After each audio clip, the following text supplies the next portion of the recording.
উত্তর চব্বিশ পরগনা জেলার স্বরূপনগরের হাকিমপুর চেকপোস্ট প্রত্যেক দিন গত কয়েকদিন ধরে যে ছবিটা ধরা পড়েছে তার ব্যতিক্রম আজও হলো না।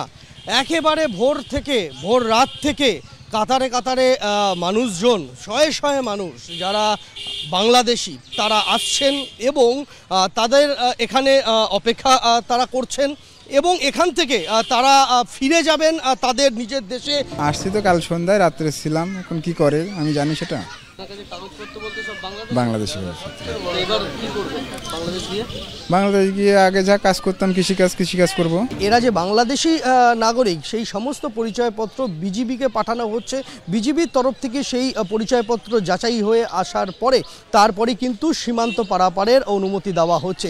এইভাবেই গত ৩-৪ দিন ধরে চলে আসছে, আজও তার ব্যতিক্রম হয়নি।